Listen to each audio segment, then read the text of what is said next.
testing, testing.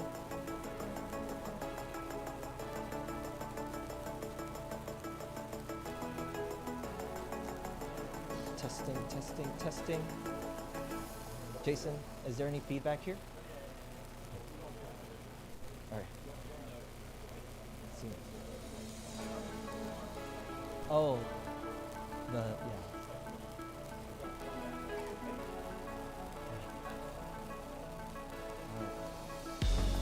Okay.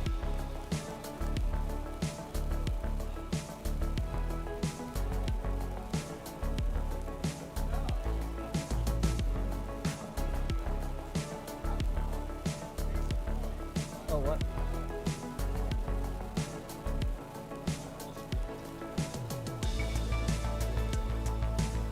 Oh, I thought you were going to look through the presentation slides, you know? But the presentation's going to be over there.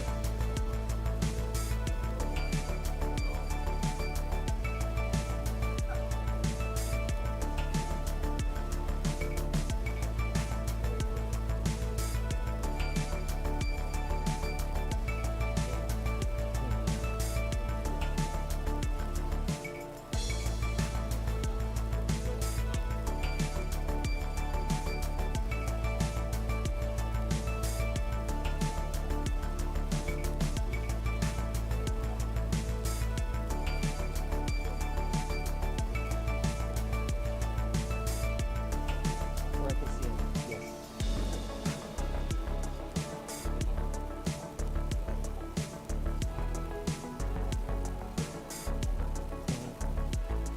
Okay. Yep, that works.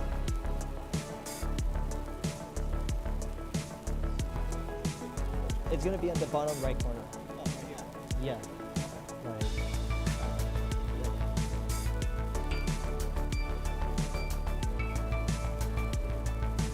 Yes, just the last digit after I leave the presentation, okay? Last digit, like 1, 2, 3. Okay.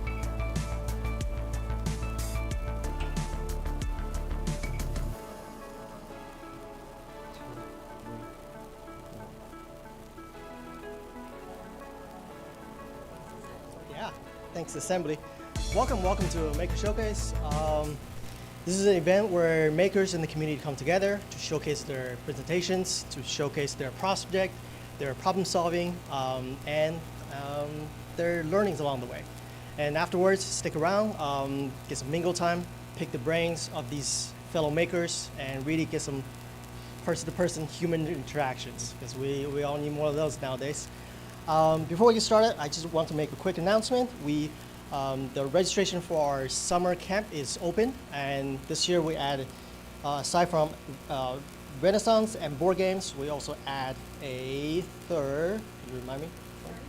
Furniture fabrication. You're able to make furnitures, get them to learn how to make these furnitures on their summer camp. We have more flyers on those tables, or you can approach me or any of our staffs to get more information. All right, let's get started. And first presenter, we have Nathaniel. Hi. So, I'm here to present something I've made called Yellow Engineer Studio. And while I've been working intensively on this for the past several weeks, it's actually been at least 1 year in the making, trying to figure out how something like this was going to look in the end.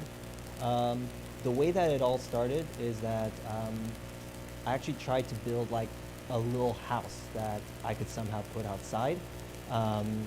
Which the idea was I just wanted a creative space where I could go ahead and kind of share the work that I do. So I just did a little Minecraft rendition like, hey, this is kind of what I think it should look like. And then I managed to build everything out of PVC pipes. And then the idea was I could hang the curtains and everything up on top so that I can get the house that I wanted. So I was hoping it looked something as cozy as that.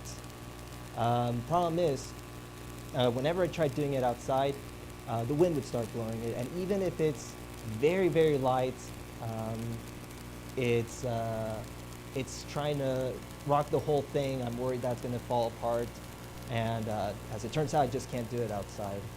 And what I try to do is I try to do it indoors as well, but the problem is it's really hard to find this place that I know of that I can hang something that high.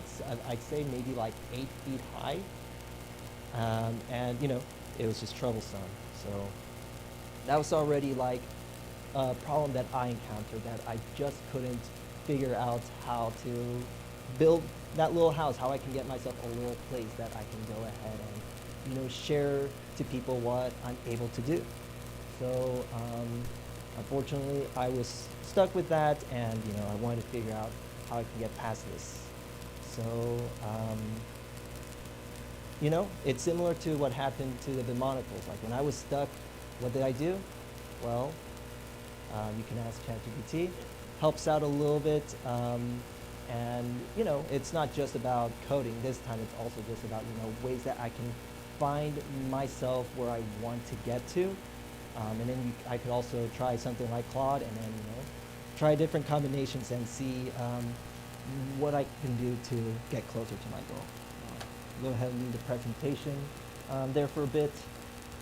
And I'll go ahead and then I'll talk a little bit more about that house that I tried to do and exactly why it really did matter to me. So there was a convention that was coming up. That convention I was doing was called Open Sauce. And the problem with the open source, well, the thing that I wanted to do in the open source convention is I wanted to present the demonicals that I was trying to, that I was just trying to showcase, The demonicals was a thing that I did last time, and it was just, it was really amazing, but I couldn't showcase in the open source because I didn't have the brand that I wanted to.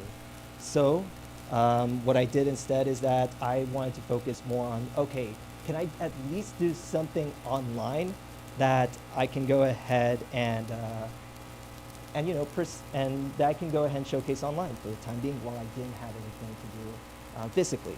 So I tried to resort things like social media. I tried to do things like, try and figure out like what can I do to make it customizable, something that is enjoyable for people to go and see. So what I went ahead and I did is that I went ahead and I gave it a try, and it didn't work out as I wanted to. So what I did is that I tried to do my own website instead. The website was coming out okay, but there was a lot of stuff that I didn't like about it. Something like the website just wasn't customizable as much as I wanted to. Like I wanted it to be like this really cool land that I can really start using my imagination to really make things come alive, and that I can go ahead and just play around with and make things seem more realistic. Something that just web builders just couldn't do. So what I have over here is that I have a little code that I tried to develop in order to be able to program everything. And the idea is that I can go ahead and build my own website this way with the help of AI. So what I have here is just a couple of basic things. I used Next.js in order to try and host the website, and then Vercel helps push it. And then in the meantime, I go ahead and I start running all of that. So what I'm going to go ahead and do is that I am going to run, not this package, this one right here, which is called builder package.json. So what this page is that it's supposed to make it easier for me to build a website. So I went ahead and I went over here. Let me go ahead and pull that up, and I will get to builder on there. So I'll go ahead and do localhost 4000, and this right here is going to, just happens like that sometimes. Let me go ahead and fix that. 4000, and then this right here is going to be the builder over there. So what this builder does is that it allows me to try and build my own pages.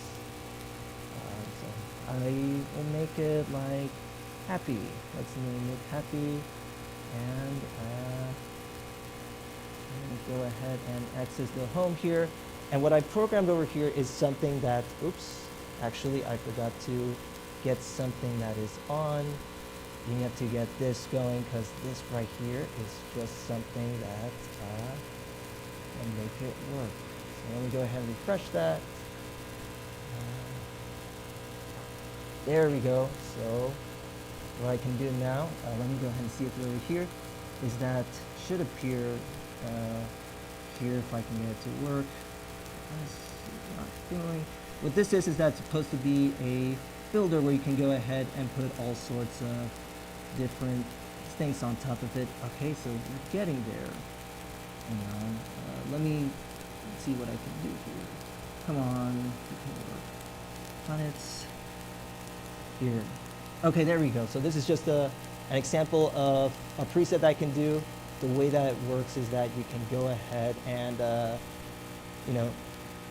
try and play around with things over here. All things are built using tools that I've made beforehand, and you're just putting them around the page to see how you can make it look all nice. What I'm using here is I'm using something called components. So something that you encounter often when you're trying to build a website. You use things called components, and then you go ahead and you kind of make pages out of those. So think about those as building blocks in order to be able to go ahead and just build a website that way. And then what I also do is that with components, I can go ahead and bundle those together so I can try and use a multiple set of them. It'll help me save a lot of time. It's going to be able to get me to put things all together and also just try and combine them all at once. And I'll be able to save a lot of time building a web page that way. So it's all going to go pretty swell that way. And then when I have something that is fully built, I convert that into something that's called a page. So a page is something that I'll be able to use in order to go ahead and save it, have it as a JSON file, and then just export that into my website. So this right here will save me a lot of time. I'll be able to finally get the pages that I need, and I'll be able to work through the projects that way really quick. So that's my strategy in order to be able to get websites done, and I'll go ahead and show you a little demo of how this all ended up. And I'm actually going to go ahead and pull out a website that I made. So let me go ahead and do that, and I'll go ahead and go to a website I made called Yellow Engineer Studio. So what I have here is a little universe that I try to make just to showcase people some of the stuff that I want to envision in terms of ways that they can create creative websites. So what I have over here is that I have 3 different pages. It's called Garden, Nursery, and Library. So Garden is a little page where people can help support the page. I can ask people for ways that they can help out, contribute, communicate, see if I can get more information. I got Nursery, which I'll go in a moment on that. It's basically a collection of plays or interactive elements that you can go into. And you can also do a library, which is just telling you a little bit of info about myself. So I'm experimenting with different ways to get this one, and I feel like this was the right fit for it. So to give you an idea, we're going to go ahead and we're going to go to Garden. So Garden, you can go ahead and you can put all the flowers that you want over there. Made it so that it's easy to customize it this way. And then there's a lot of clouds up here that you can go ahead and pick one. You can either donate, you can either share, you can either do email, you can try all of that. And what I'm trying to do here is, I'm trying to get more attention so that I can find more people to help collaborate with, to be able to find ways to make web editing more accessible for others. So it's a pretty nice garden. I try to put music in it, try to animate with everything, and it's really nice. So now I'm going to go ahead and I'm going to show you a little more about what the website is really about. I'm going to go into Nursery. So Nursery is a collection of plays that are in there. So I'm going to go in there. Nice. So what we have here is a nursery page, which you can listen to kind of the music I put in, and you can go ahead and interact with the stars over here. So I made it so that you can press down the mouse and you can scroll across the stars and get something animated that way. So then you can go ahead and you can pick a story. That's how I set it up so that it can happen this way. And then I can go ahead and hit something like Let's Play. And then when that happens, it starts the story. So a lot of customization that way. And well, this is the story that I try to make. So I'll go ahead and just read some of that right there. Pixel art, a form of digital art where images are built by placing individual colored squares called pixels on a grid, one at a time. A long time ago, most video games looked like this. Think the 1980s. But did you know that you're still using pixel drawings to this day? Pixel art is just like any other digital image with pixels big enough to see. When the pixels get small enough to disappear, you stop noticing them, and virtually everything you see on the screen is made that way. So, what do you think about these eyes? I made them myself. I will admit, my real eyes are actually colored brown, but these eyes are very special to me. I call them lullabies. Hey, I have an idea. Why don't you help me draw my companion, Saxika E-flat Swinger, so she can come in and join us? Oh, don't worry. I won't have you draw her from scratch. You see, when I drew her, I made sure to divide her into layers. Instead of drawing her whole body, I made sure to start with more broad shapes first, like a blue background and the silhouette of her whole body. Hey, well, let's see. Now I have given you all the layers here, and what I need for you to do is put it all together. Just drag the layers where they go. Okay, are you ready? And get set. Wait, what? Then we have, okay, so, oh. Well, Saxika joined us, doesn't want me to start yet. Hey, Saxika, you're here a bit early. What seems to be the matter? Well, it seems like this might be a little too hard for you. That is a valid concern. What do you propose we do? Let's see, so she has a test for y'all to do. No need to be worried, you're not in trouble. She wants to help along the way. So people who fail a test don't need to be ashamed. Looks like we all need love, happiness, and cheer. So what we have over there is a little test that I guess she's asking us to do. We need to fit those shapes in there and see what we can get in. It says that there is no time limit, so we should take our time because we don't get any retries if we get this wrong. So I'll go ahead and just fit it in. We'll do a square right there, and we got it. And we're going to do a circle there, and then we're also going to go ahead and we're going to do a triangle, and we're going to go ahead and go and see what we do now. So we passed the test. Now we'll go ahead and start with assembling Saxika. So now that you passed her test, why don't you give it a try? Drag the layers to their corresponding place. So what we're going to go ahead and do over here is that we're going to go ahead and we're going to put the parts one at a time. We're going to put one part over here. We're going to go ahead and we're going to assemble this right there.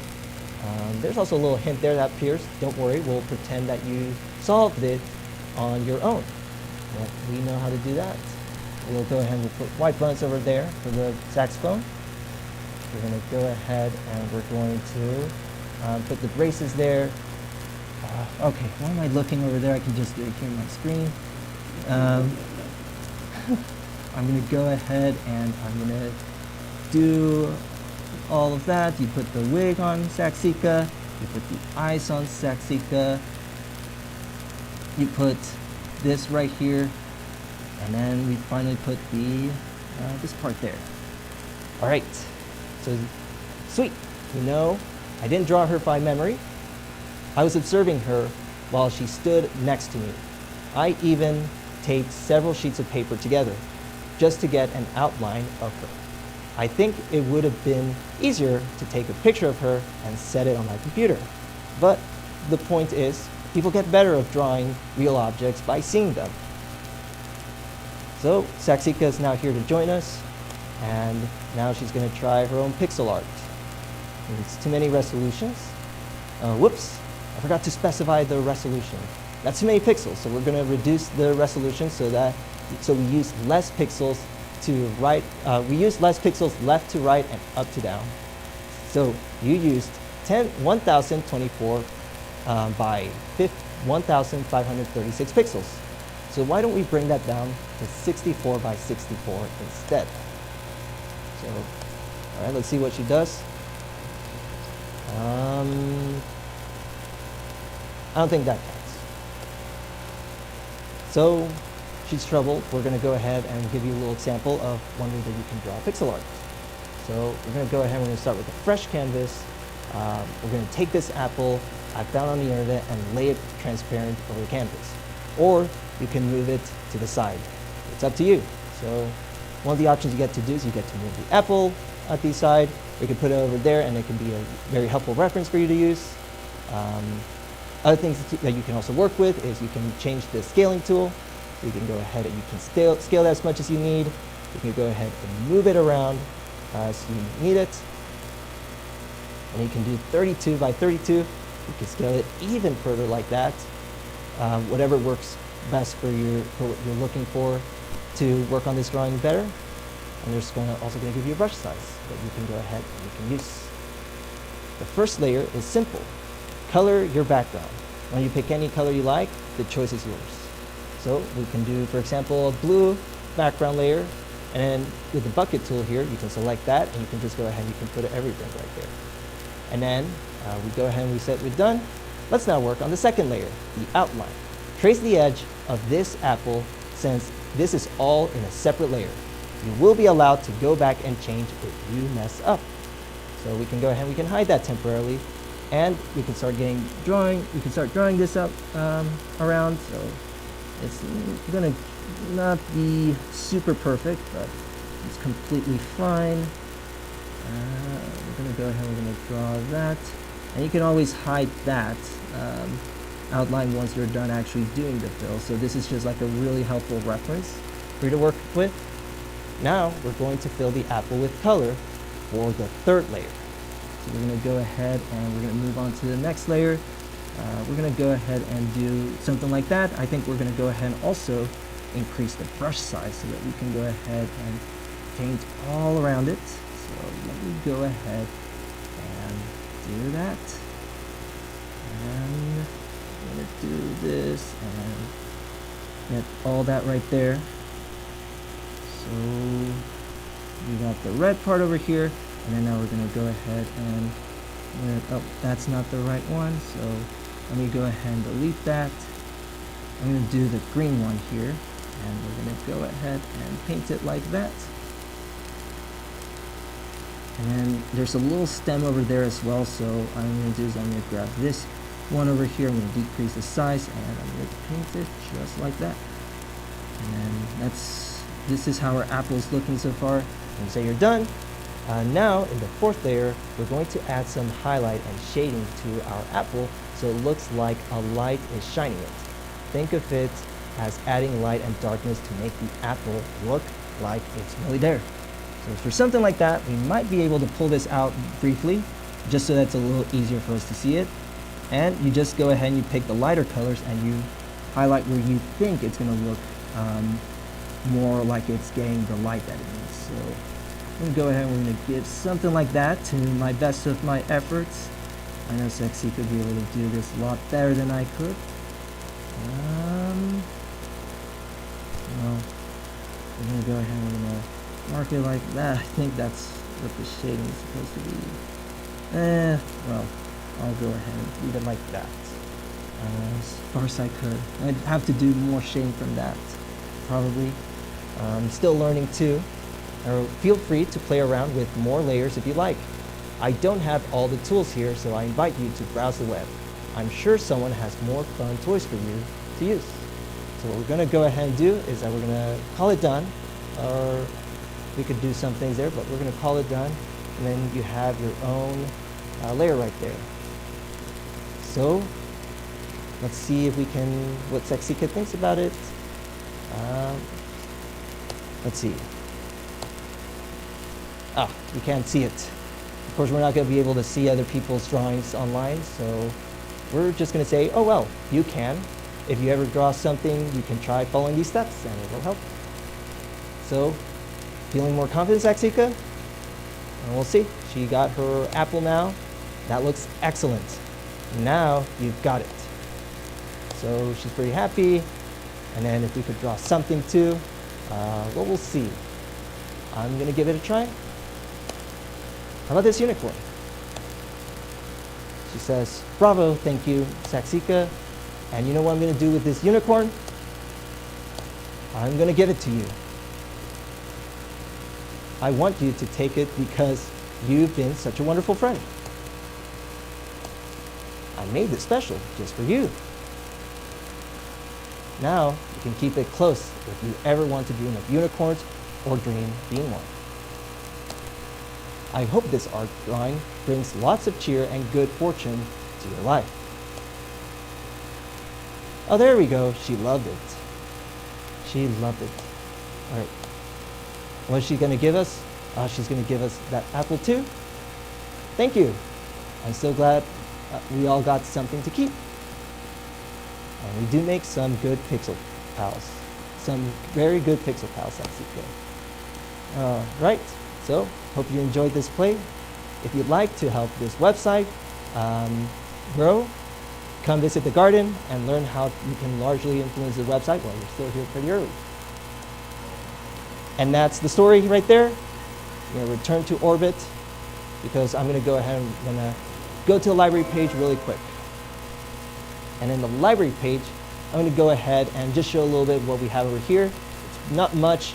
All I have is a mission log, a dream that I have where it says, hey, we recently debuted this site and we couldn't be more excited about it. Everything you see here was built with care and we're just getting started. The board is where we'll inform you of our current priorities, but we're so early that we don't even have anything immediate to share at the moment. Please feel free to check back later if you have any thoughts on how we can make it better. We genuinely love to hear from you. Drop us a line at hello@yellowengineer.studio. Now, finally, I'm going to close it up with our story, which will help me, really explain like what made me go down this path. As insane as I know it is, but how much I love and care about it. So going to our story is going to talk a little bit more about it. Hi there, and welcome to Yellow Engineer Studio. It's an interactive website filled with activities and stories to play with. This is our playful take on what a custom website can be. Remember, the outer space you floated through to get here? Saxica and I dreamed that into existence by filling it with stars. But Yellow Engineer Studio isn't just about building a website. It's about learning ways to create anything extraordinary through bending, welding, drilling, milling, molding, carving, painting, playing, painting, scripting, stitching, stretching, sketching, etching, and everything else that ends the way never-ending does. If any of this resonates with you, we'd love your help spreading the word, reaching out, or supporting the studio so we can keep going. How we got here. It all started with a pair of binoculars. I call them bimonicles. I want a creative way to show off expressions a human face just can't do on its own, like heart-shaped eyes, silly faces, and words scrolling across my vision. It was my first big project, inspired by someone who helped me see more life. The first expression I made for the bimonicles was the lullabies, the pixelated eyes that became Yellow Engineer's signature look. Something about making them stirred up inside me I hadn't felt before. I started wandering into unfamiliar territories and questioning things I'd always taken for granted, trying to make sense of the world on my own terms. It started slow, but then everything accelerated. I had another silly idea. Make a saxophone move around on its own while swinging side to side. At first, she wasn't meant to be much more than that. But after I gave her a wig, googly eyes, and a voice, she came alive through sheer imagination. Her name is Saxika Flatswinger, a meek, endlessly curious, and humorous companion full of energy. Together, we embraced dainty, soft moments that slipped away growing up, like flowers and plushies and a softness that made the world feel bigger. Everything felt more vivid, imaginative, and alive. Before I knew it, my mind began to waddle back into infancy, and I fell in love with it. Posted in time, a journey without end. Saxika and I are on a journey, and it has a name, Posted in time. It began as a desire to reach past the edge of what we can imagine, even though what lies there is unknown to us. Posted in time is an endless, evolving exploration of the unknown. It's still being built, still becoming something, and what it becomes will keep changing. We founded Posted in Time LLC, it's a real company, built on humility, autonomy, and curiosity to carry the journey forward. Yellow Engineer Studio is, as of now, our direct application, a space dedicated to expanding imagination, creativity, and mindfulness towards each other. My name is Nathanael Fernandez Monroy, and you can reach me at hello@yellowengineer.studio. Saxika and I couldn't have built any of this without the people who've supported us along the way. If there's one thing I hope you take from this place, and of course this presentation as well, it's the desire to go make something special, something that's entirely, unmistakably yours. And that's my presentation.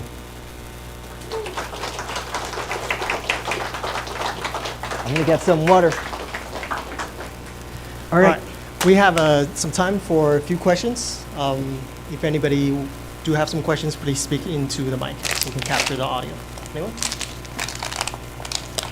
Any takers? I got a question. Nathaniel. Yes. You mentioned you needed, you were looking for people to collaborate with and need some additional help on your project. What kind of talent are you looking for? The talent I'm going to be looking for is mostly just going to be, right now, structuring systems.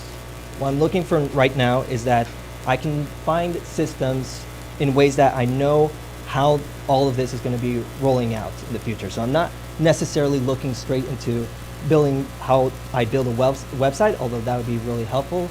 My goal here is that I want to find a way that this is going to be growing in the future, because the goal here is that I want this to really be something huge.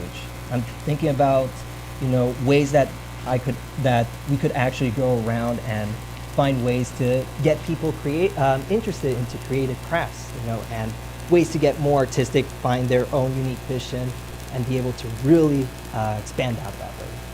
So, really it's systems. It's going to be people that can help drive this whole thing, as an organization sometime. That's what my vision is. Thank you. Any other questions? All right. Thank you, Nathaniel, for Thank your you. awesome presentation. Thank you. It really means a lot. Give us a few minutes for transition. We'll be right back. Yeah, go ahead, make yourself pleasant, great. I'll set my thing up and then I'll be ready to go. Thank you all for being here. Awesome. Is that her?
Retired, we've all got our hobbies. We want to go all reclaim our youth, right? Some people going right. So rather than doing Stretch Armstrong dolls or collecting old polyester leisure suits, yes, I did actually wear one in the 70s with a turquoise choker. I did something different. I grew up in Los Alamos, and we had this really, really cool museum. It was small, but it was really, really cool. And it had a number of kind of homegrown science exhibits, and I went back. It's the Bradbury Museum, and I said, where are all these cool old museum exhibits? And they said, yeah, we got rid of those. I was like, no. So I put myself on a quest to duplicate one of my favorite ones that I saw in my youth. And so what it is basically it's a nuclear chain reaction demonstrator. And I built a larger version of this, as you can see up here, for the museum. It's got 40 tubes in it. And each tube represents a uranium or, well, let's call it a uranium atom. And then inside the uranium atom are neutrons, right? Make sense? And so I also built a smaller one, first as a prototype, just to show the people at the National Museum of Nuclear Science and History that I wasn't crazy. Then I built a larger one, took this, repurposed it as a mobile demonstrator, and had a great time going out and demonstrating these to people around the country. And one of this was at Morgan State University in Baltimore, where there was a STEM exhibit, and a guy from the American Nuclear Society was really excited, Steve Mertzke, and he was like, hey, we would like to get one of these. And I was like, well, yeah, when I get there. I wasn't retired yet, but then I was retired, and I said, Steve, I'm going to get you one of these. And so you see that little version up there, up with its big brother, and then over there you actually see the exhibit in the museum. And if you go there and you take a look in the little Einstein exhibit, you won't see it, because one of the things is it was version 1, and we all know how version 1 works, right? Right. So it was well loved for about 2 or 3 years, and I kept going and repairing it, and then it was like, hey, I got to do version 2 because I just can't keep it up and running, and I am very embarrassed by having an out of order sign on it. And then, so you see, but basically there it is, it's Pinocchio. It's called Pinocchio because just like Pinocchio was a puppet that wanted to be a little boy, this wants to be a real nuclear reactor. But it's not radioactive, it just uses ping pong balls, right? And then actually this is from back in, actually before I was in Los Alamos, this is in the 60s, and you see some little Girl Scouts, and they've got the demonstrator, and there's Pinocchio over there. It's a really cute little picture. So real quick, that's the history behind it. So let's go see just a real, how many people need a recap on how fission works? Okay, so you've got uranium atoms, and certain types of uranium atoms, they're like a lot of us, they're just barely holding it together. So when a neutron comes in and crashes into them, oh, no worries. Okay. See if I can make that a little bit bigger. Does that do it? Does that do it? Yep. No, it's not doing it. Hang on, I got it. Sorry. No worries. Looks like you've lost signal to the display. Okay, so you got this big old neutron, big old uranium atom, and there's a bunch of protons and neutrons, and they're just barely holding it together. And in comes another neutron, bang! It goes into the, and that's just too much for that poor old uranium atom to take, and it splits into 2 parts. Now, when it splits into 2 parts, and by golly, we all know a little bit about this from family drama, is not only does it split into 2 parts, but it releases a lot of energy, and it also releases 2 to 3 other neutrons.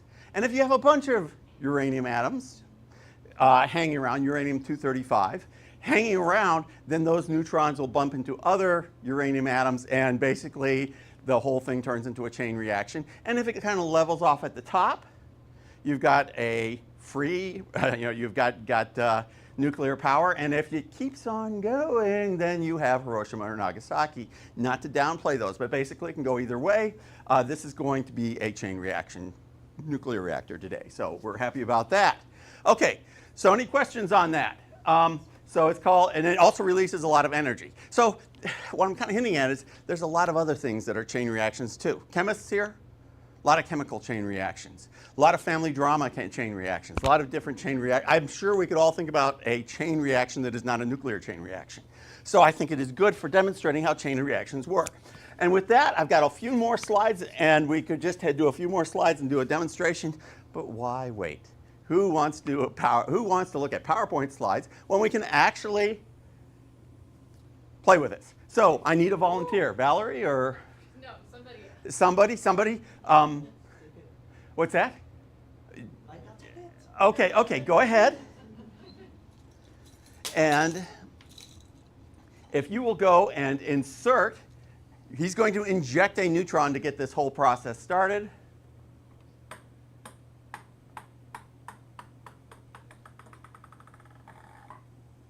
Okay, sometimes you get a dud. So let's go ahead and try. Oh, I've got on standby. We have to go and do that. So go ahead and inject another neutron.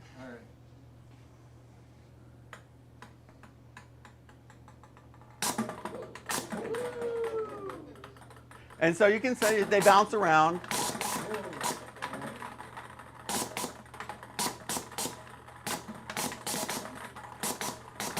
Voila. Okay, so that's how it works. And anybody else that wants to come up here and play with it during question time or open mic or when socialization, by golly, I'm happy to set it up again for you. So everybody gets the general idea about this.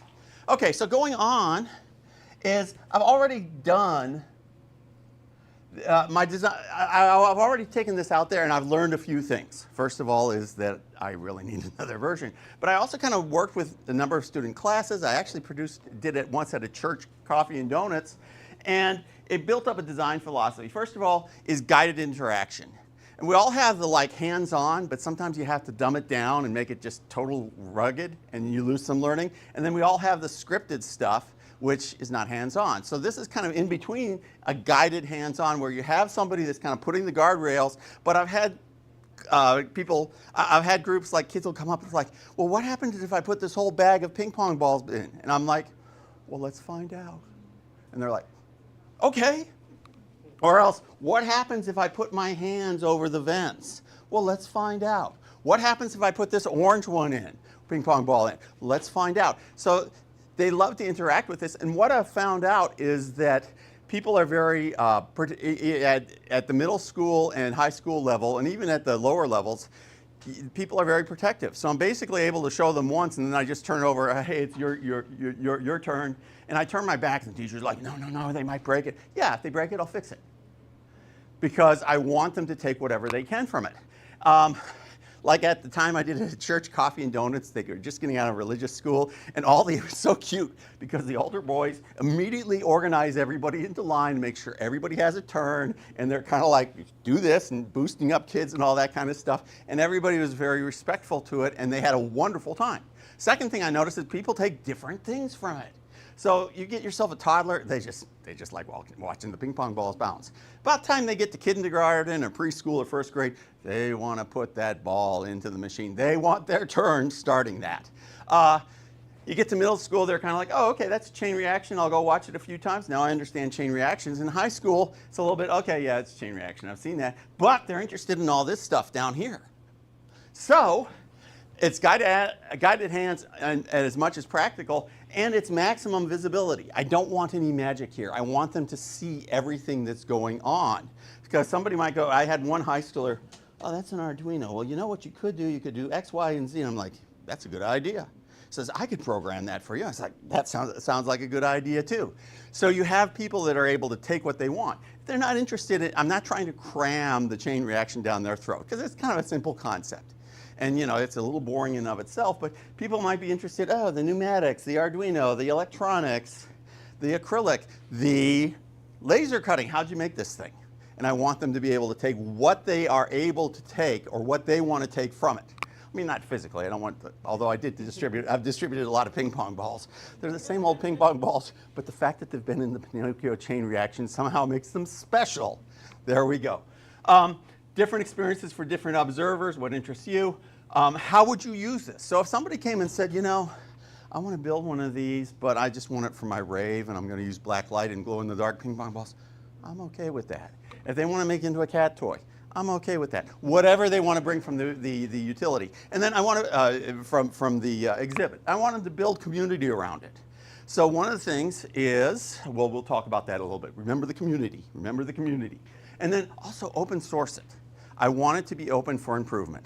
What really would make me very happy is if somebody came up to me 2 years from now and says, you know, I was inspired by your thing and I made one, only frankly mine is much better. I'd be like so happy, you know? Because it has been a very humbling experience building this. It's like I've found out how much I don't know. Okay, so that's kind of the vision. And where am I on this? So for now, we've got the museum exhibit, and it's in a storehouse by the museum. And I told them to take it off the floor because I was embarrassed about the out of order. And I'm going to go and provide them with a new version that's more durable, that works, that incorporates all the lessons I've learned by September 30th. That's my goal. That's what I've promised. Also, a lot of people are like, hey, we love to have this. It'd be great for our outreach program. It'd be great for our science education program. And so I have promised 3 to 5 new portable versions. It's actually going to be closer to 3 because of pneumatics are kind of expensive, by June 30th. One's going to go out to DC. Another one or two are going to go out to the National Museum of Nuclear Science in Albuquerque, New Mexico. So that's what I've committed to. I want to be able to document this open source. I'm not really good at documenting things, but I want to get it to be open source so anybody can basically my idea, concept here is that either an undergraduate engineering team or a working by themselves or a high school VOTech team that had some experience in manufacturing and electronics with the guidance of a teacher would be able to produce one of these in 1 month to 2 months and actually make it better than mine. Because better is an interesting word, isn't it? I mean, what is better? Is it smaller? Is it larger? Is it faster? More pressure? Less pressure? Glow-in-the-dark ping pong balls? That is one of the challenges of engineering, is what is better to make it better.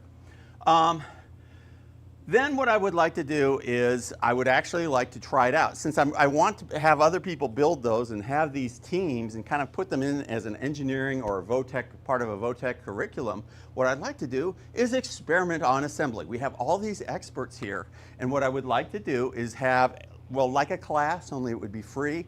If I can shake some funding loose from an external source, is come up with one or two or three teams, give them the parts and say, go for it. And they're going to say, well, yeah, it was nice, but your cabinet kind of stunk and we made a much nicer one with laser cutting and all that kind of stuff. Or, we decided to go with 10 tubes. Or we decided to use a PLC instead of an Arduino or Raspberry Pi. And here's the far superior source code. I would love to do that and use assembly as a guinea pig. You think that's a doable thing? And again, if I can get the funding for that. We'll talk.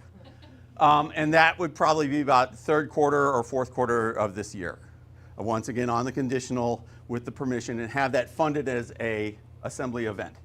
I think that there's a market. I'm not saying that I want to start a business with this. I really don't have the attention span, and I don't want to do the businessy, right? But I would like this to expand to other museums and other science outreach programs, and I would like to have a bunch of these running around in the wild, only better. Talked about being part of a VOTech curriculum, and then I want to build communities around this. And kind of building up from, hey, have it as being this idea of this high school team builds one, or maybe there's a contest and different high schools build different ones that are a little bit each with their own improvement. Kind of like the robotics competition, is if we do that, then in 10 or 15 years, when they come back for their high school reunion, it's like, hey, where's that thing that we built? Oh, well, it kind of broke and it's in this closet. Well, we can't let that happen. We're going to go fix that. See where we're coming? So it's a lifelong community that's built around that. I would love it if, I don't want to start a company that's building these for profit, but I would love if one of the museum exhibit companies like Creative Machines actually did say, yeah, we're going to make a version and we're going to make it great and we're going to charge premium prices, but it's going to be a premium product. I would be like, go for it. Go for it. Okay, so where are we going on that? Tentative timeline, first mini demonstrator end of June. I'm going to send one to this Steve Mirsky guy, another couple to Gabe over at the National Museum of Nuclear Science and History, and they're already like, hey, when are we getting these? And then at the same time, hoping to have the open source plans on GitHub for making one of these little things. And then the same thing for the museum exhibit. And it's larger. It's got 40 tubes. I can show you a video, but we got the real thing here, you know? Okay, so that's my timeline. Okay, so what do I need? I need so much help. I have so much help that I have listed all of the different things that need, I have questions and help, because what I've found in Asmbly is that there's such a wealth of creative talent and real expertise in the woodworking, the laser cutting, and fabrication. So I've got this acrylic hood. Would polycarbonate be better? Maybe something in the back to catch balls because they go all over the place, which is actually kind of a feature, not a bug, with the kids because they love picking them up. And you notice I've got all these on Post-it notes, and I've got pens and pencils in the back, so you can post your ideas on that. Some way of attaching the filters that's not ugly like this. What's the best wood for a cabinet? This was just stuff I got out of Home Depot. Why does it have to be wood? An excellent question. What are you thinking, sir? Well, I mean, that's like, how many different people are there in this room? I mean, there's all kinds of ideas other than wood to make a table out of. That's a great idea. Yes, I am open to possibilities. But my first thought was, how about pretty? Pretty. Is there room in this program? Oh. So my first thought was, those balls are really cool, seeing them jump around. Want me to talk loud like him? You're good. So, hi everybody, my name is David. I'm a new volunteer, and I'm just absolutely enchanted by the space and the people and the presentation. Thank you very much. Thank you. But one of the first things that grabbed me was, is there room for pretty? I think there is. You know, because, you know, I can see, I mean, kids of all ages, myself included, were thinking, oh man, what if, you know, what if the neutrinos were orange and, you know, it's muted. Anyway, I can see that. If I stand up, will the mic work better? So, you know, what if, you know, put some color into it.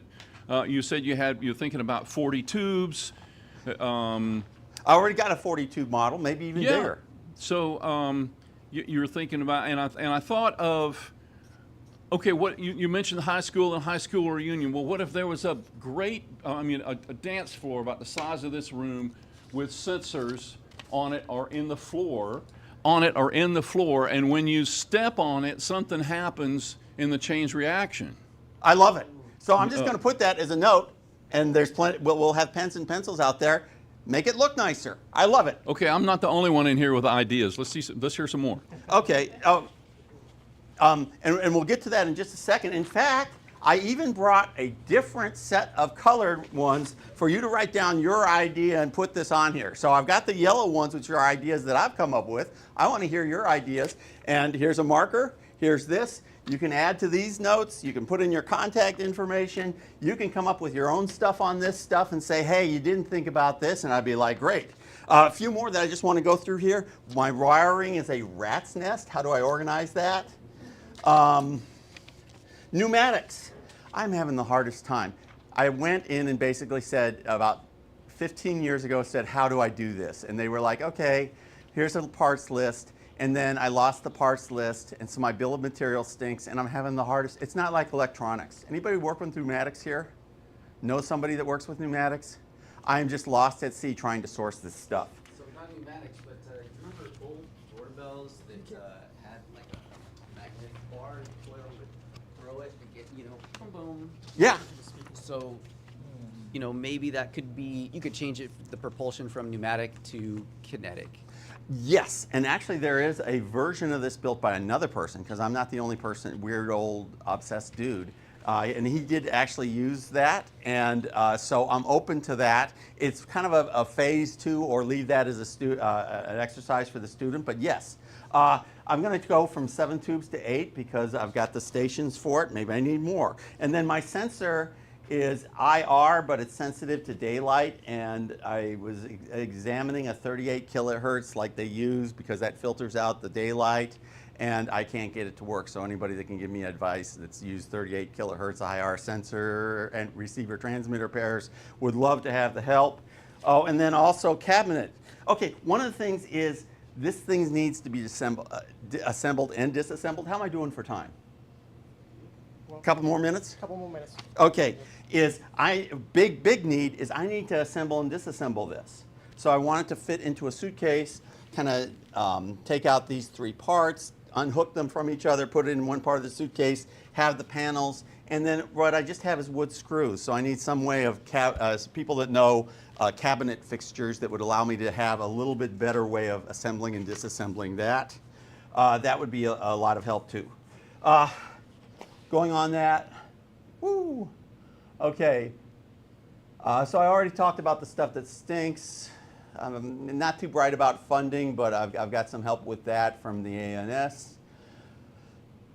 Spare parts, documentation, I'm not really good at the documentation. I would love anybody that would help me with that. Ditto for the woodworking is this was done on the CNC router, but there's better furniture. I tried to go for the retro 50s style, but well, I'm not sure. It doesn't exactly scream George Jetson to me, does it?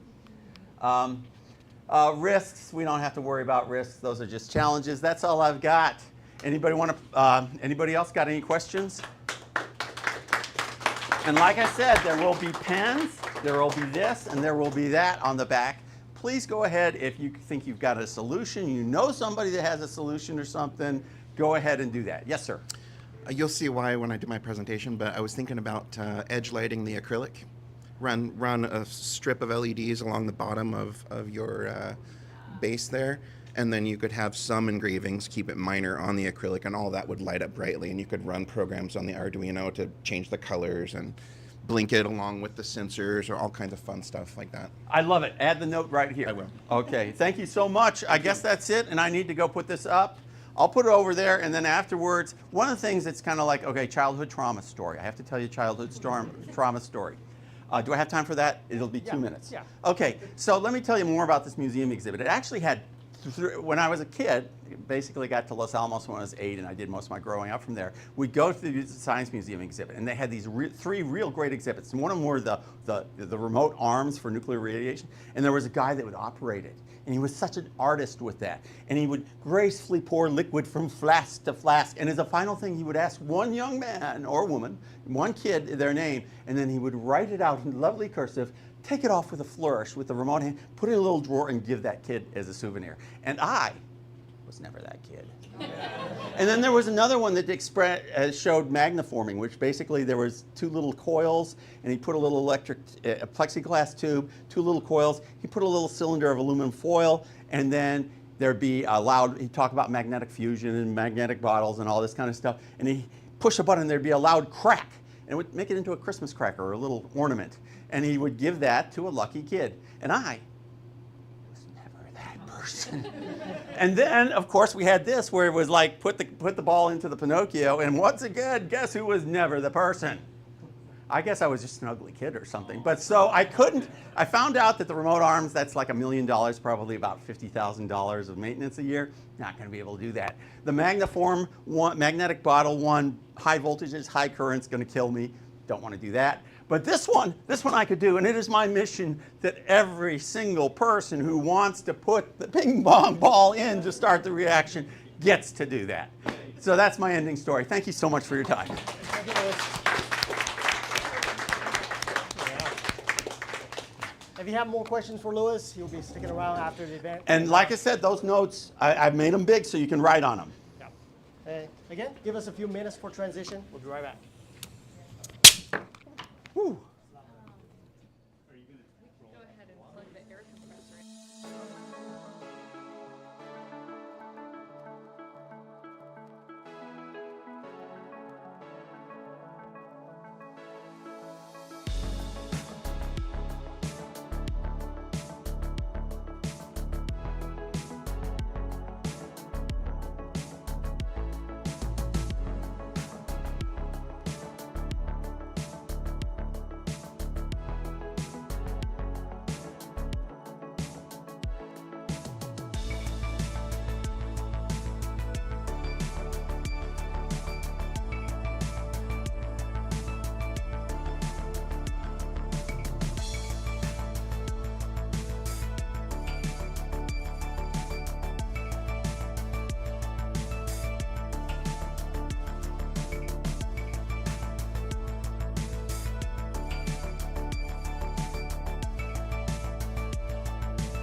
Full team here that's running this, all of you guys for being here, Natanel and Lou for presenting their projects.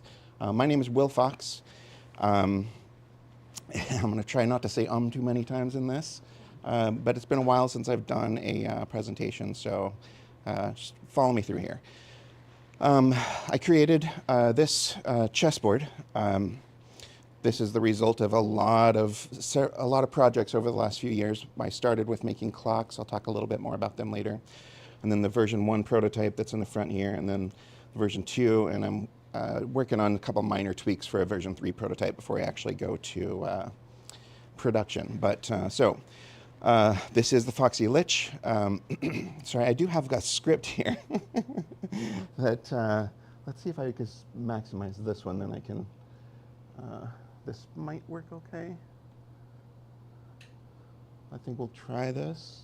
Can I change slides here? I guess I can always click on them over here. All right. So I've always loved things that light up. I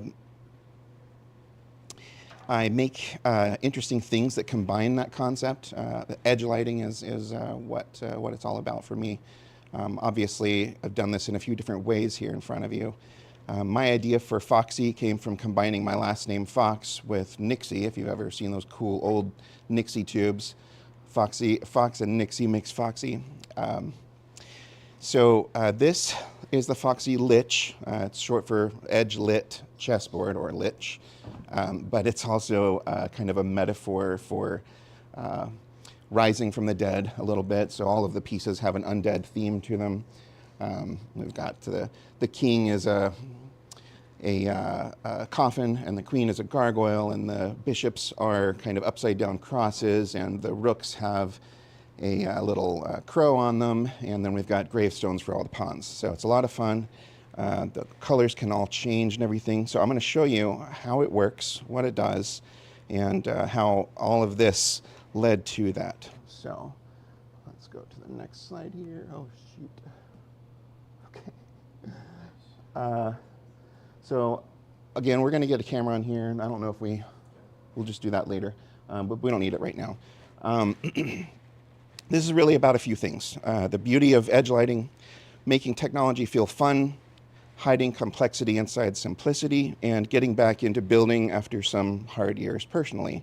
Making things again can be powerful. But enough philosophy, let's look at the board here.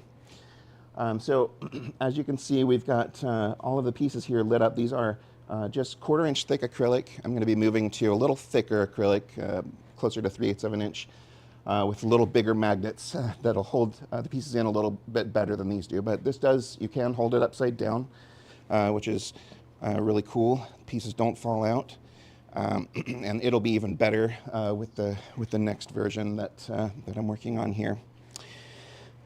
Let's see here. I think we'll get to the demo mode in just a second. Yeah, that looks pretty good. All right, so do we have a camera up here? Can you? I don't know if you all can see this. I'm going to do my best to. Maybe the easiest way to make sure people can see it is if you could pull up the live stream. Okay. Here. It's going to be a little bit delayed. Or do you want to keep that going? Uh, Okay, never mind. It's 20 seconds delayed. That's a lot. So, are we able to show the stream on the launcher? Okay. Oh, wait, no, we're not, sorry. We did not set that up. That's but okay. I could hook up a laptop to that TV and we could have a 20-second delay on the video over there. I think I'll just demo it a little bit, and you can all see it more closely at the end if you want to. I'll just go through a few things here.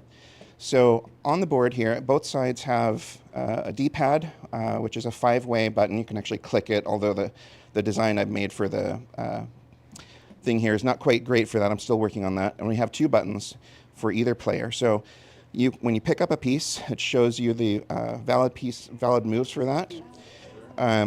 So now it's this person's turn. So you can see the edge board has changed. I have these 32 status LEDs around here that do fun things at various times. So I could move, the pieces for this side, any one of them, or I can set it to play against me. And let's give it level 4. This goes up to a level 11 for those that appreciate 11. I can make this brighter too if that helps. Oops. Do this one. This one. Okay, Is that better? I don't know. So now the computer has chosen to move that piece. So I can do that. I can follow it around. What if I'm playing against somebody that's better than me? That can always be really intimidating. So one thing you can do with this is hit the O button to see a hint. So it'll tell you this is roughly the best move that it thinks you can make at roughly a 1600 rated chess player-ish. It can play all the way up to about an 1800 level. Takes about a minute to make a move when it's set that way at level 11. But so I can toggle the hint on and off. I can actually go into a beginner mode where it goes through and cycles a few different things to show me a good move, pieces that are in danger, another piece that I could move that would potentially help me advance my position, and I can turn that back off. So I'm actually going to undo these two moves here. So it's telling me I need to put a pawn back over here. So we're back at the beginning of the game. I'm going to turn off the computer play, and I'm just going to play a quick game to show you checkmate, and then we'll turn the lights back on. So we'll do this. We'll do this. Whoops. So that's one thing you don't want to happen. The piece is falling down. That's why they need bigger magnets. So, whoops, I already took that one off. So this thing's really robust in remembering where everything is supposed to be all the time. All right. So I knocked a couple pieces off here. There was one there. Pieces off, it actually remembers where they were, and you can set it back up. Correct. Outstanding. So I've also knocked the king off here. All right. Something I've messed up here. One of these. I'm just going to reset it real quick since I knocked it down. If you try to what? I'll show you. So we'll do this. Let's say we want to move a bishop, which has no legal moves here. You can see it's not lighting up anything. Let's say it's this player's turn, but I want to, pick up one of these at random. Tells you that's illegal. So I'll move this in here real quick. Move this here. I'll try not to knock them down this time. Whoops. Close one. Okay. This is really bad at an angle, isn't it? All right, here we go. So we're going to do checkmate. This is the scholar's checkmate, the 3-move. And we get this fun little fireworks on the board here. You can do, of course, lots of other fun animations, but that's basically it. And then you can reset your game by holding the 2 buttons down. Tells you where everything's wrong, and that's how it works. So we can turn the lights back on.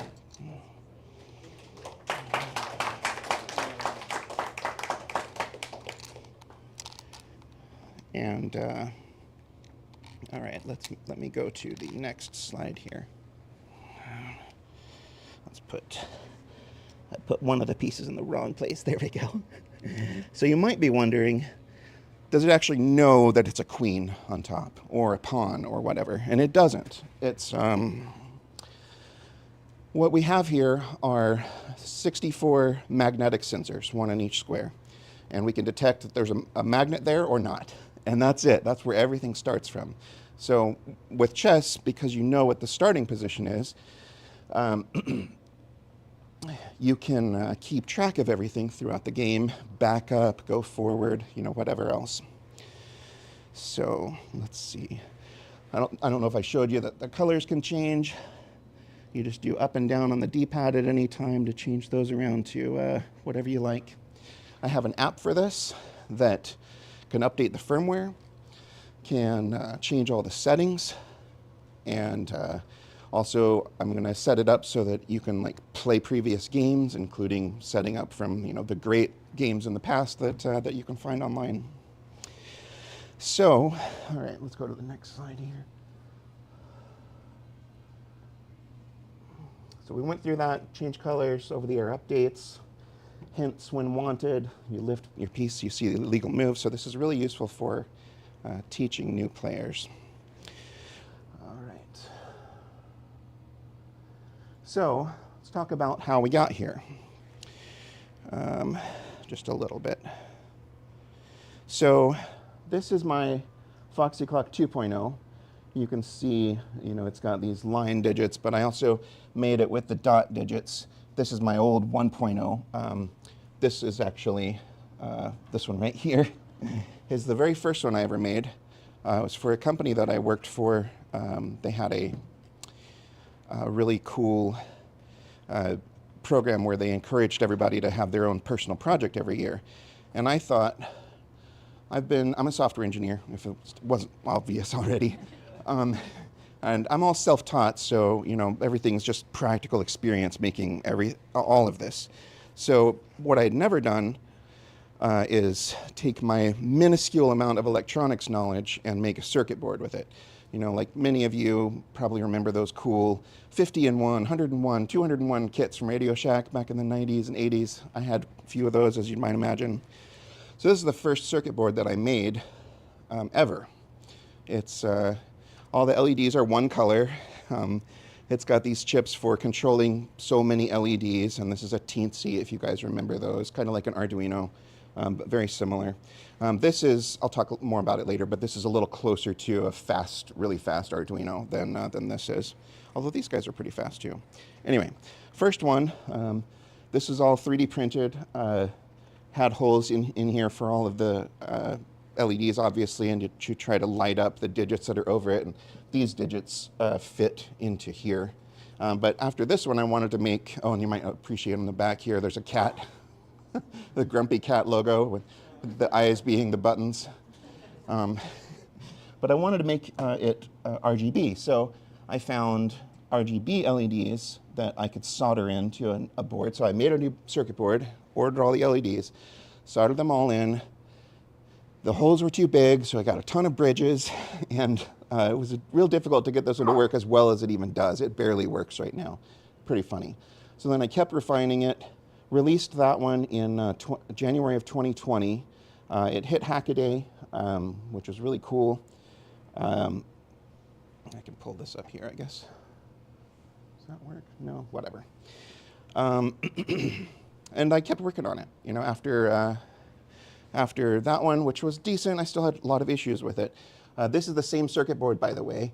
It's supposed to be in a mode where it shows you the digits like this one does, but it's not working right now because of shenanigans. So then I made this one, which I thought, it'd be really cool to, as a sort of amateur novice electrical engineer, to make a business card, kind of thing. A lot of EEs do that. So I decided to make one that had a clock on it. And I thought, I really like analog clocks and digital clocks. So I'll do a digital array, for showing the digits, and then 2 rings up here for showing the analog time in kind of 5-second or 5-minute increments. So, by the way, these 2 right here, I'm giving away to anybody that wants them. They don't actually power on right now. They're not special. It's just a keepsake. You can certainly plug them in if you're so-called electrically inclined and program them, but I'm not going to provide support for those. Then I really wanted to incorporate some woodworking that I had always enjoyed. So this one, I created a wood case. This one's made out of leopard wood.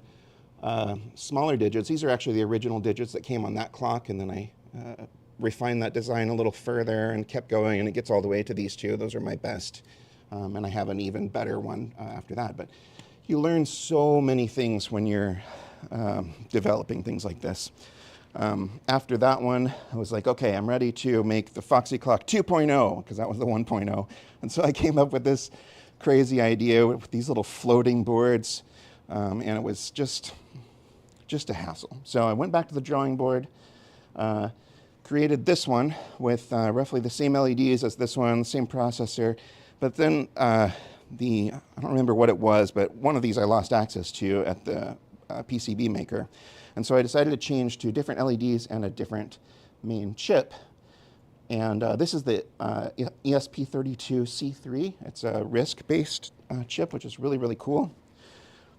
Everything after that, all the way up to here, has an ESP32C3 in it, which is a single-core 160 megahertz chip. This has the S3, which is a dual-core 240 megahertz chip, so it's much more powerful than my original prototype. But yeah, that's basically the life cycle that led to all of that. All right, let me see what else I have here. I have lots of funny little jokes on these if you come up and you look at them closely. This is one thing I'm really proud of. These cardboard pieces right here are laser cut, and you just put them on the side of the clock and you stick it right in that box, and it holds it completely firmly, doesn't shake around. Really, really cool for only 2 pieces of cardboard. Will, can we pass those out? Yeah, please. Everybody can pick up any of these, look at any of them, and talk to me afterward if you are curious about anything else. All right, next slide. Oops, I went back too far. So we talked about the card. Well, so then I made a card clock 2.0, which isn't plugged in here. Let me borrow this one here. And the main thing I learned from this one was I don't want to have so many pieces to assemble. So this has like 4 pieces that go together. There's no screws, no glue, anything like that. So that's the most recent clock I've made. I do have plans in mind for a couple more. So please look at those, tell me what you think of them. This is the circuit board that I designed for this. It's got 224 RGBW LEDs. So each one also has white, that's what the W is for. 64 Hall sensors, the ESP32S3, 4 buttons, so 2 on each side, and then 2 5-way D-pads, and then of course Bluetooth and over-the-air updates. So my design philosophy, thank you for bringing that up earlier, Lou. Simple outside, complex inside, made to be used, made to be understood. I'm making 50 of these in the near future after my version 3 that I'm going to be getting in probably a month. This is my plan for the pricing for those. Hopefully you all can give me some calibration as to whether that's ridiculous or low. Some people have told me it's a little low, so I don't know. So that's basically it. I do have, let's see, couple more tiny things in here to say.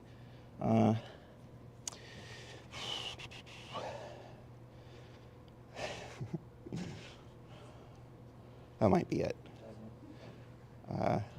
So if you want to beta test, give feedback, or just follow the project, come talk to me afterward. Thank you again for letting me share this. I really appreciate it. You can ask me about the firmware, the software, and how the whole design has been shaped by AI tools. The PCB design I did myself. I have a close friend, Brandon Anderson, who has given me a lot of feedback on not only the PCB, he's an electrical engineer, but on every aspect of this. He's been helping test it and has even developed some of the software features that it has. Manufacturing mistakes are fun to talk about. Chess, I'm not an expert. I've been playing since I was young. I'm roughly 1,000 rated, maybe on a good day. My acrylic edge lighting obsession, or how many versions it took to get here. You know, this is a lot, but there's more. So I have a few questions and answers prepped, but I'd love to hear what you all have first. Anybody got questions? For the clocks, kind of the original clocks, are you lasering the numbers as well, or do those come from commercially? Yeah, so everything here, after these digits right here, these I ordered from a guy on eBay that was making these clocks, these types of clocks, but everything else I designed. So following those digits, everything else is completely my own drawings and everything. So, you know, the dots, the lines, everything. Learned a lot through that process. Maybe I missed your explanation, but how do the clocks start with the correct time? That's one of my favorite stories. I hate that about clocks. When you unplug it, you go to another room. I was thinking maybe Wi-Fi, or is it connected with the atomic clock somewhere in the world? Or? So obviously you've thought about clock timing a bit. There are a number of different solutions. These are relatively simple. The ESP32C3 has built-in Wi-Fi and Bluetooth. So the clocks are able to be configured to get on your Wi-Fi. I don't have them configured here, which is my backup, because on those boards, I guess I'll just use this one as an example here. So this is the main chip. Over here is a little tiny chip called a real-time clock, and it has a supercapacitor that is powering the real-time clock. So it can hold on to the time for about 2 days. So you unplug it, go to college, you move across the town or whatever, plug it back in, and you're still the same time. Of course, it will also go to your Wi-Fi and get the time from NTP servers. For the 3.0 project, that's obviously in the future, I intend to provide some further sync capabilities, GPS, GLONASS, there's the NIST frequency, I think, as well, the radio frequency, and anything else I can come up with. What I really want to make is a sort of a standalone product that you can stick on your windowsill, or at least near it with the antenna on your windowsill, and it can serve out time to any kind of clock you have in your house. So there needs to be a standard that I would come up with for that, but the idea would be anybody can make relatively simple electronic clocks that can always be the right time by setting something on their windowsill. I don't know if I'll do that for sure, but I think it would be a fun extra project to do, because what I really like doing is trying to figure out which parts of these could be used in a different way. One of my big things is stuff that works in 2 ways. That's why, this circuit board and this are exactly the same. I mean, this is the same circuit board, just instead of these on top, it's got a piece of clear acrylic on top, and I'm lighting up the LEDs differently in order to show the time. So I think that's it. Go ahead. So your boards that you passed around were absolutely lovely, meaning what did you do for the actual manufacturer?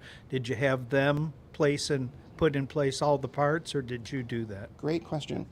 So my very first clocks, these 2 right here, were I soldered in every piece. So I got the PCB, the circuit board completely naked. I soldered in everything. Starting with that one and onward, everything is pre-assembled by JLC PCB. You probably have heard of them. I've used them exclusively since 2019, and they've always been really good to me. So yeah, JLC PCB over in China does these, and they're relatively inexpensive. I mean, for this clock right here, the Foxy Clock 2.0, I ended up ordering 100 PCBs. And my cost per PCB was like $17.50. So, I mean, obviously that's a chunk to get 100 of those at once, but, a completely custom circuit board for less than what you would, in many places, buy just a little dev board for. Anyone else? I've got a question from online. Michael wants to know, once you are happy with the end product, will you make a larger version for home use? Good question. Oh, and I think I probably forgot to say this is open source. All of my clocks and everything are currently online. The source for my boards is not yet online. It is online, but it's a private repo right now on GitHub.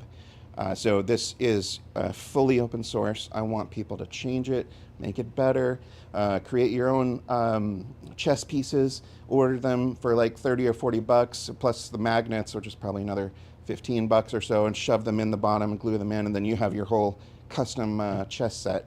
You can also change out these pieces for, I laser cut all of these here. I intended to sand them down and put a nice finish on them before coming to this, but I just ran out of time. But you could 3D print these trim pieces as well. And again, all of the pieces, designs for this will be online, so totally available. Will, I also have a question. You mentioned you are eventually going to release this either as a kit, as an assemble. Mm-hmm. Any platform? How do people follow that journey and then get involved? So I'm a little old-fashioned. I'm not really on social media very much, apart from doom scrolling on Reddit. So foxylich.com is my website for this. My email address is at foxyproducts.com, so will@foxyproducts.com. But I have an email sign up on here for, again, old school. I will get on social media for this at some point in the next couple of months, but this is currently the primary way, is contacting me here or the website there. Great. Any other questions? Awesome. Thank you, Will. Thank you all so much.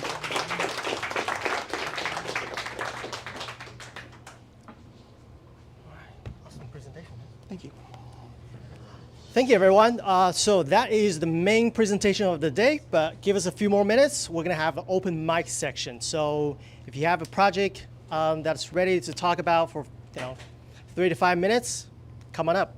And after that, just hang out and then talk to the makers.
All right, everybody. So, ready for the lightning round?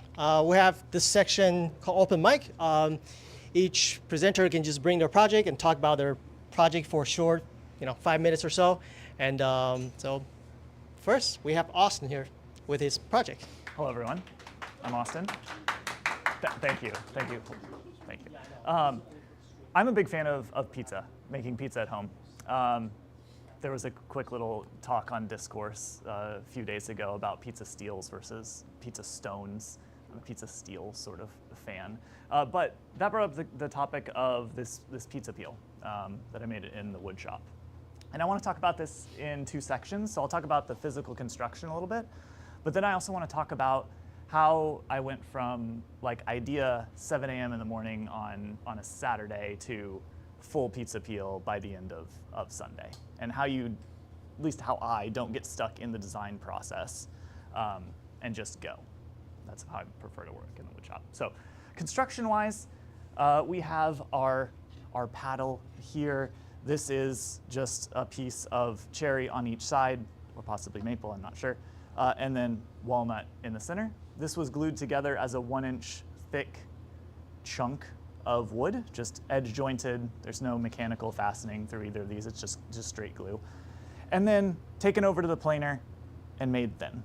So you want your pizza peel to be fairly thin, so eating away at all of that thickness that you've built up. The advantage of doing it that way is that you don't have to be very accurate with your glue up. You can take all of those pieces, glue them together. The joints can be super sloppy, and then you can just eat away at all of those misalignments. Added this to the CNC, cut out a shape. You really don't need that. You could have done this on the bandsaw. But I did it on the CNC, cut out this profile. Also had a handle that stuck way out here that was the same thickness. So you can imagine this being all one plane. That was a terrible idea. It was way too flimsy. So cut that off and built a turned handle. When I was in the wood shop, I had basically this and this as two separate pieces. And I didn't really have a plan for how to join them together. And that's where the power of the Asmbly community comes in, where Michael, not that Michael, but a different Michael, was in the wood shop. And I'm like, Michael, I have these two separate pieces, and I'm not quite sure what to do with them. And we talked through a couple of ideas, came up with a really unique idea about using the domino joiner to kind of insert this little piece into the handle. I ended up not doing that, but very quickly got a bunch of really good ideas about how to join these two pieces together strongly, and ended up with a nice, strong, finished pizza peel, which I've used a couple of times already. And it's working really nice. But going over to the design side, thinking about how you go from idea to finished product. I know that I want a pizza peel. It's a functional object, and you can, of course, buy them commercially. And those commercial outputs are reviewed by all sorts of different reviewers, like Wires, Cutter, America's Test Kitchen, all those like kitchen product reviewers. So what I did was I read a couple of those reviews and I looked at what they were looking for. What do you want in a good pizza peel? And they have actual dimensions. They're like, you want your pizza peel to be 14 inches wide. That's about the right size for a home oven. It's a good size pizza. It doesn't get in the way. It's not unwieldy. How long do you want this piece to be? They also have dimensions for that. They're like, well, you don't want it to be so long that it's like getting in the way of things. Maybe you're looking at 12 inches or so would be about right. Same for thickness, which is something I didn't really consider, but apparently there's a very specific thickness that you want here so that it's not flimsy if you're making it out of wood, but also it's not so thick that it's gonna get in the way as you try to get underneath that piece of pizza. And that turns out to be like 0.3 inches was the right answer for that. But with just reading a couple of reviews, there you go, there's your design right there. You can write it down on a sticky note. And then you can come into the wood shop and finish a project really quickly, which is the kind of project I like. I like idea to finish product very, very quickly in a weekend, hopefully. So that's my pizza peel.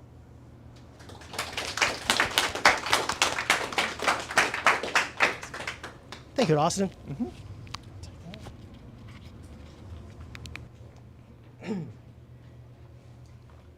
Question. Oh, yes. Question. I noticed on the front part, there's tapering to that. Was that something that was also in reviews, or was that just intuition that thinning it out at the point where you know? That actually wasn't really specifically mentioned in the reviews, was this bevel at the front. But it was common. Like, it was common across all of the designs, so I knew I needed some sort of bevel. This is actually something I've learned in using it, that this bevel needs to be longer.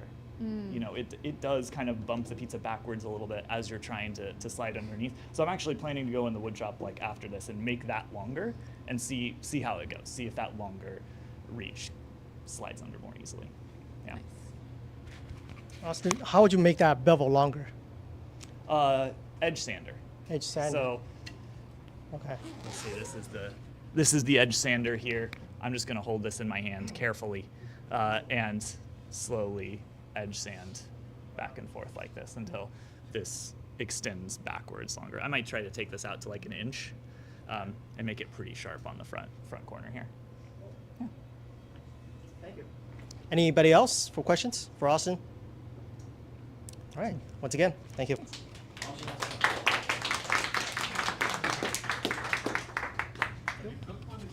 Yes. Yeah.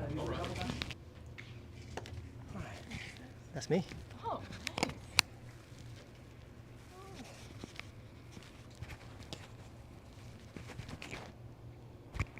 Okay. Hi. My name is Alex. So this year, as opposed to helping a lot with volunteering and outreach and different events in Asmbly, I given myself a goal to make more projects and utilize this space a lot more. And I am learning the fundamental of woodworking. And this is my first jab at a test built. This is a monitorizer. And with a metal strip on the back, the idea behind that is to add some magnets, attachments, and 3D prints. So I can potentially add some like phone holders or different accessories on top of this. Yeah, so I've learned, so the goal for me, as I was reflecting, is also kind of says something about how me as a person as well.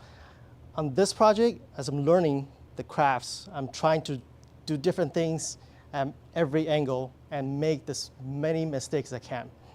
Right, the first is to learn how to do a very sharp chamfer. I learned that on the table saw, but I could not. I used this with the jig standing up, just at a steep angle. A little questionable, but I got it done. But the jig that I have could not fit this way. I could not get a chamfer deep this way. So I got some ideas. So I'm going to reach out, test out in the next round. And then on the top, this is a laser engraved pattern which I designed. We have the traditional Japanese woodworking patterns that represents the traditional handcraft woodworking, and this represents like the digital world, and that's like the relationship between that. That's the idea. And I've also learned how to use the shaper origin, essentially the handheld CNC, to pocket out this pocket right here, and also the mortise and tenon legs on the bottom. So as I say, making mistakes, right? I put glue on here before I did a dry fit. So as I was hammering it onto it, waking up all my neighbors at 11:30 night. So I still have a little bit of gap that I could not fit all the way in. And also, I did not wipe out the glue so you can see it very clearly. However, on this side, I decided to, against that, I just dry fit it in there. And in this case, it worked out pretty good. What else? Oh yeah, there's like, you can see raindrops on here before I finished it. At that point, I was like, all right, just bring it on. Bring on all the natures, bring all the flaws. I'm just embracing it at this point, right? There's some mistake that I made during the cutting with the CNC. I just left it in there. I was gonna cut a new one, but so yeah, ready for version 2. I'm gonna make a couple at a time, maybe give some away, and yeah, it was a lot of fun. Thanks. Oh. Okay. All right. Yes, questions? Questions for me? What's your next project? I mean, I'm gonna make 3 copies of this now that I've made all the mistakes that I can. I'm sure I'll encounter some more. And then hopefully those will be more refined and perfect. Yeah. And then after that, I'm not sure yet. Yeah, I was also going to ask another question. Yeah.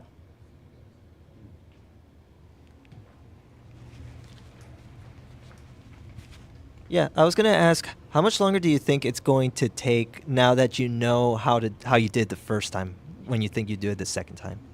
Yeah. Obviously, it's gonna be much faster, right? And also, as I'm building 3 at a time, I can consolidate a lot of that process at the same time. A lot of that time is waiting for the epoxy to dry, waiting for glue to dry, and me just, life gets in the way, right? I only have pockets of time to come in and do certain cuts. So it'll be much faster. I don't know how long. Yeah. All right. Cool.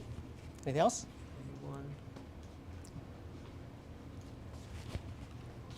Thanks, Valerie. How did you get the back bevel done on the long edge? This one, I just end up settling with 45. I wanted okay. more shallower. Gotcha. You But the table saw only goes to 45. Gotcha. Yeah. And then someone else told me that I can potentially look into just cut it like this way, vertically, and then just have a shallower bevel that way. So I'm gonna try that next time. I can. Could you use a router? I can use the Repeating router for for Will. the bevel, although I have to by the exact angle that I want, and then just get locked into that angle, which I don't want to do. Right now. Of the techniques that you tried out on this, do you have a favorite technique that you want to use on this and other projects? And do you have a least favorite technique that you never want to use again? I mean, the Shaper Origin is freaking awesome. It's a great tool. I had to do quite a few cut pieces to figure out the temper of the machine, and then just remember to follow all the procedure and process of it, right? Securing down all the parts and the hardware. Yeah, that's where that mistake came from. Least favorite. I mean, I like epoxy, but they're just very messy. Yeah, but they came out pretty cool. Yeah. Other questions? Well, thank you, and thank you for coming to the event. Hang around, and then let's chat. I'll see you next time. And I believe everybody's hanging out to talk about projects more, so there's that. Thanks. Thanks, Jason.